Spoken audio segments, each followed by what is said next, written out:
Pushpa 2 benefit షోకి జరిగిన రాద్ధాంతం అంతా ఇంత కాదు. అది అల్లు అర్జున్ను జైలు వరకు తీసుకెళ్లింది. ఈ విషయం తెలుగు రాష్ట్రాలతో పాటు దేశవ్యాప్తంగా సంచలనం సృష్టించింది. ఓ మహిళ చనిపోవడం బాధాకరమే అయినా దానికి బన్నీని బాధ్యుని చేయడం అనేది ఎవరు ఒప్పుకోవడం లేదు. ఈ క్రమంలో ప్రభుత్వం నెక్స్ట్ రాబోయే సినిమాల బెనిఫిట్ షోస్ విషయంలో కొన్ని నిబంధనలు విధించిన సంగతి తెలిసిందే. దీంతో రాబోయే పాన్ ఇండియా మూవీస్కి స్పెషల్ ప్రీమియర్లు ఉంటాయా లేదా అనే అనుమానాలు ఇండస్ట్రీ వర్గాల్లో ప్రేక్షకుల్లో ఉన్నాయి. ఈ లిస్టులో ముందు వచ్చేది గేమ్ చేంజర్.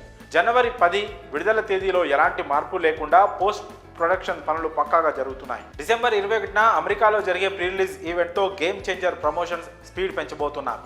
అయితే ఇదిలా ఉంటే వరల్డ్ వైడ్గా ప్రీమియర్స్ ఓ రోజు ముందే అంటే జనవరి 9న ఉంటాయని అఫీషియల్ హ్యాండిల్స్లో అనౌన్స్ చేశారు మూవీ టీమ్.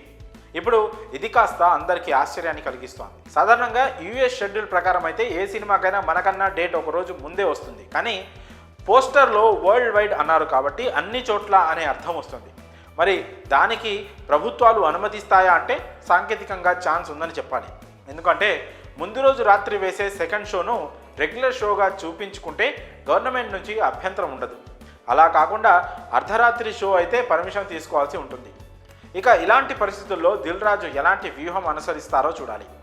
గేమ్ చేంజర్కున్న డిమాండ్ని బట్టి చూస్తే ప్రీమియర్లు వేయడం వలన సినిమాకు బెనిఫిట్గానే ఉంటుంది. కాకపోతే సంధ్యా 70mm ఉదంతం తర్వాత తెలంగాణ సర్కార్ సీరియస్గా ఉంది. పోలీస్ శాఖ సైతం అంత ఈజీగా పర్మిషన్లు సెక్యూరిటీ ఇచ్చేలా లేదు. అసలే సంక్రాంతి సీజన్, వరుస సెలవులు, ముందుగా రిలీజ్ అయ్యే అడ్వాంటేజ్ ఇవన్నీ వాడుకోవాలంటే గేమ్ చేంజర్కు ప్రత్యేక వెసులుబాట్లు దక్కాలి. అప్పుడే ఈ సినిమా లెక్కల్లో అనుకున్న టార్గెట్ని రీచ్ అవుతుంది. ఇలా ఎటు చూసినా గేమ్ చేంజర్ దాటి వెళ్లాల్సిన అడ్డంకులు చాలానే కనిపిస్తున్నాయి.